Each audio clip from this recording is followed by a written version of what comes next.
Is it possible that there exists an ancient mystery that lies behind the events of modern times that determines the rise and fall of the stock market and the economy, the rise and collapse of nations, the destruction of empires and superpowers, a mystery more than 3,000 years old, and yet that determines global cataclysms, the timing of world wars, the atomic age, the Cold War, the attack of 9/11, and more? Could a mystery revealed in a Middle Eastern mountain ordain the rise of America and what may be its coming fall? Could this ancient mystery given to a nation of shepherds be so precise that it has ordained and determined the timing of the greatest collapses in Wall Street history, down to the year, the month, the date, and the hours? What if we could know the future? Could there exist a mystery going back to ancient times that's been affecting, even molding our lives from the days we were born? From events of global proportions to the state of our bank accounts, our past, our present, and our future. And what does it foretell concerning what is yet to come? What is this mystery? It's called the mystery of the Shemitah. In the last 40 years, there have been 5 major turning points in the financial realm when the stock market reaches its long-term peak and begins a long-term collapse.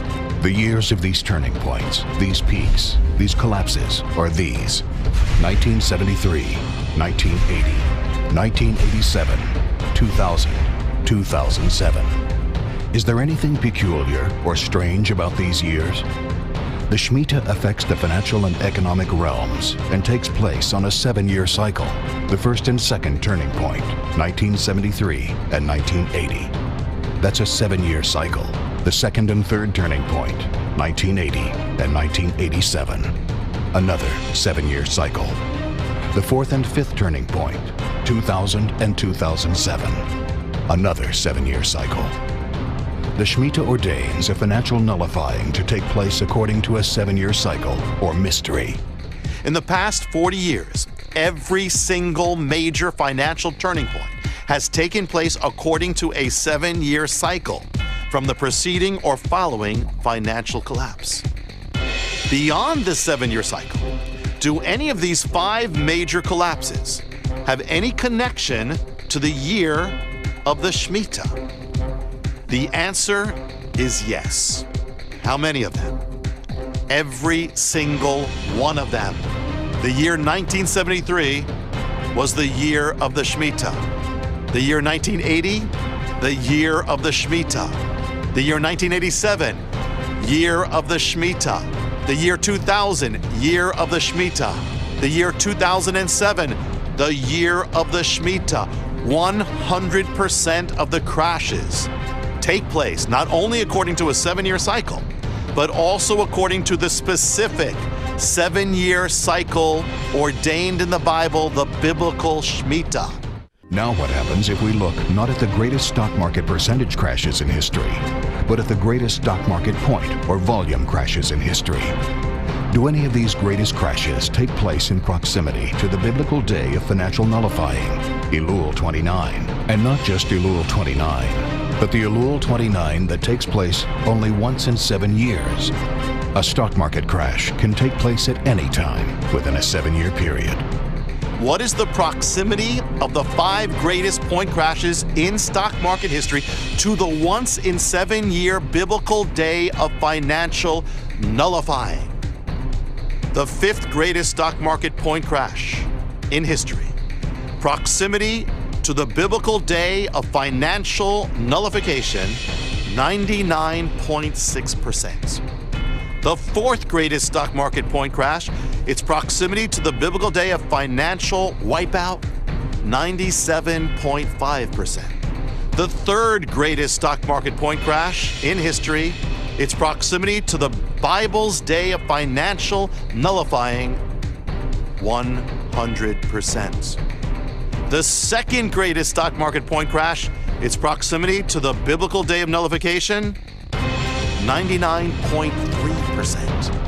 And the 1st greatest stock market point crash in history, its proximity to the Bible's appointed day of financial nullification, 100%. The average proximity and convergence of the 5 greatest stock market point crashes in history to the Shemitah's once in 7 years day of nullification, 99.3%. Of the 5 greatest crashes in American history, the proportion taking place either in the wake of the Shemitah's 7-year climax or at that moment of climax itself is 100%. The conflict of the Second World War begins in 1938 when Hitler seizes Austria and Czechoslovakia. 1938 is the biblical year of the Shemitah, and it begins a 7-year biblical cycle, 1938 to 1945. The world cataclysm will follow the biblical cycle of the Shemitah. As the year of the Shemitah, 1944 to 1945, approaches, the Second World War reaches its peak. Again, the Shemitah brings the falling of powers, the collapsing of empires, and the nullifying of landscapes. And it builds up to the greatest power of nullification the world had ever seen, with the dropping of the atomic bomb.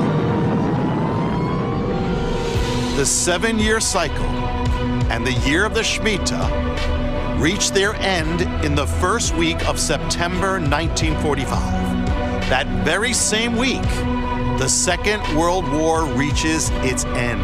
The war is sealed by the victors' procession in the streets of Berlin days after the surrender of the Japanese Empire.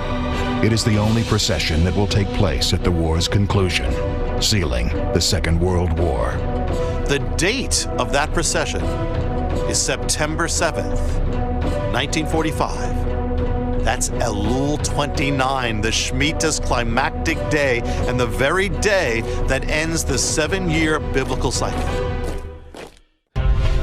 So the tower is conceived in the year of the Shemitah, 1945, begun in the year of the Shemitah, 1966, completed in the year of the Shemitah, 1973, and then in the year of the Shemitah, 2001, it is destroyed.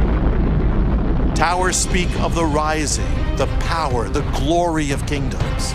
But the Shemitah speaks of the fall of nations and the humbling of a nation's glory. In the year of the Shemitah, at its climactic last week and peak, the towers of a nation's glory fall to the earth. At the Shemitah's time of nullifying, the towers are nullified. And it was shortly before the year 2001 that something momentous happened in world history. As the 20th century came to an end, the age that had begun in 1871 also came to an end. America's days of boasting the highest towers on earth were over. It had been eclipsed by others. Now the highest towers on earth rose from Asia. We've seen a connection between the rising of towers and the rising of kingdoms. But if the rise of high towers speak of the rise of nations, then of what does the fall of a tower speak or foreshadow? It all took place in the climactic days of the Shemitah of 2001. The warning of the Shemitah is this: a nation's blessings, its prosperity, its sustenance comes from God alone. If a nation greatly blessed by God should drive God out of its life and defy Him and war against His ways, then those blessings, that prosperity, and that sustenance will be removed. And in the case of a civilization that has reigned as head of nations, the crown it has borne will be removed. It's the first time in 2,000 years that the land is being restored to the Jewish people. The year following the Shemitah was September 1917 to September 1918. The Balfour Declaration takes place in November 1917. Thus, the land is restored to the Jewish people in the year following the Shemitah, corresponding to the Jubilee. It's a prophetic jubilee, and according to the mystery, the Jewish people now would return home to the land they had lost, to their father's possession, to their ancestral homeland. Everyone shall return to their possession. The mystery of the Jubilee concerns the seventh Shemitah. So what happens if we move forward in time from the Shemitah of 1917, 49 years to come to the seventh Shemitah? What is the seventh Shemitah?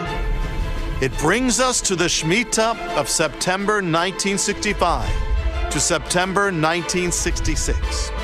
The year following the Shemitah would begin September 1966 and end September 1967. Did anything significant take place within that year and within those dates? Any event of restoration? The answer is yes. According to Bible prophecy, the Jewish people have to be restored not only to their homeland, but also to their ancient holy city of Jerusalem. In the midst of the Six-Day War, Israeli soldiers enter the Lion's Gate of the biblical city of Jerusalem. Through gunfire, they make their way to the holiest site in Judaism, the Western Wall.